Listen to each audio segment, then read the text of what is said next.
Okay, we had a few questions with the Subaru builders on that first step when you're installing your bed. And Mike and I wanted to go through a few of the easy steps. A lot of these are in the Charger video. So you Subi guys, remember the Dodge Charger assembles very similarly to the Subaru. Even the pieces look the same. So let's go through this. If you would imagine Mike's car here, loosely bolted together. So, like we have in the instructions on the Charger, rivet your front piece here, put one rivet in the middle, and then another one down low, just to temporarily hold it in place, right? We're gonna have, there's not gonna be a brace here on the side, right? You're just gonna have the three walls of your bed installed. So this is loosely riveted, you leave the top loose. You install your bedside here and just look for where the bed is going to touch. Remember, this mounts on the inside of the flange that you've cut. In front, I would temporarily assemble the tray in front. When I say loosely assembled, I mean you tighten the bolts until they barely start getting tight. They don't move around a little, but they're just barely starting to get tight. So install your front tray. Drill your holes, install your front tray, install your rear tray back here. And then that whole assembly, remember we have a left side over there, we have a right side wall, we have a front wall, and we have the trays keeping everything the right distance left to right. It's the right measurement. And so when you're measuring and you've preliminarily bolted things together, just put a tape on the outside, and you should be just less than 55 inches.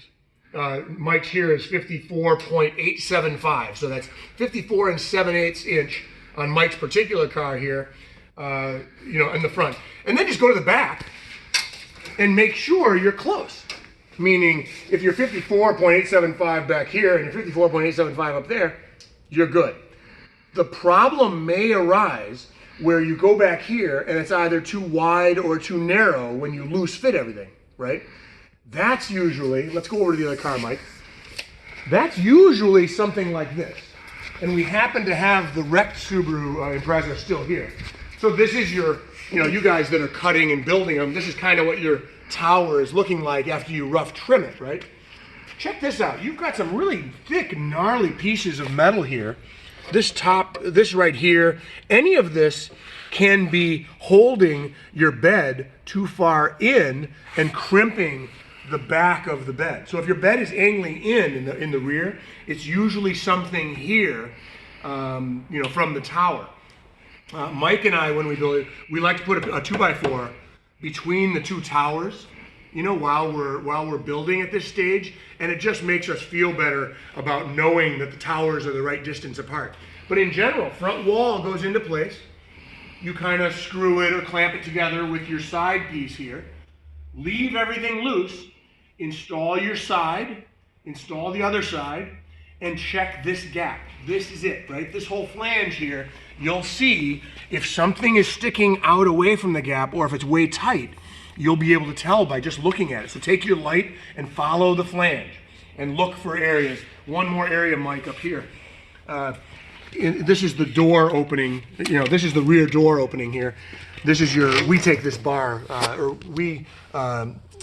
keep this area the way it is. But down here, there's like this 3-layered bunch of steel here down at the base by the seat belt. Make sure you tap that in so it doesn't push the bedside too far in. Other than that, it's about fitting the three pieces, left bedside, right bedside, front wall, getting it square before you tighten everything down. And then slowly, it's kind of like doing a cylinder head, you guys. Then start tightening back here, put a couple of screws in, get everything slowly tightened and keep it square. If you do nothing else, at least put a piece of wood or something in the back to maintain that width while you're tightening things down. And remember, if you tighten too fast, even with a piece of wood back there, you could be putting pressure on it, so when you knock the wood out, it'll go pling, come in. You want to make sure the wood easily comes out while you're tightening. Does that make sense? Let's go back to your car, Mike. You have all the structural stuff. Remember, leave this off till the end, your big structure. Leave your inner fender well, right? These inner fenders, leave them to the end. Get this square, get it where the piece of wood in the back can easily be lifted out as you're tightening. and then start tightening all the bolts. When you're done with that, take your fenders, put them in place, start putting in and assembling those things for the last time, put the brace in. All of those things are when you know you're square as a bed. The final note I can say is, even if you mess up, let's assume you just screw the pooch and everything's riveted and bonded and bolted together and you're done and you messed up and your rear is too wide or too narrow, it still doesn't matter.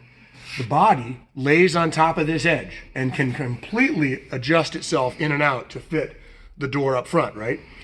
We put this adjustment in here, that top triangle plate that we designed on the top here that anchors this. Remember, this is flexible. You put the top reinforcement plate in here to anchor this. Let's assume you completely mess up and this whole thing is like an inch too wide. Well, not an inch. Nobody's gonna be an inch off, but let's assume it's too wide. This piece has to go in, right? Push that piece in. This is a half an inch right there that I just pushed. Push it in wherever it has to be to line up your body and your tail light and your tail gate, and put that plate in here. And so even if you mess up everything else, we have this fail-safe for you where you just put this where you want it, anchor that thing down, and that's it.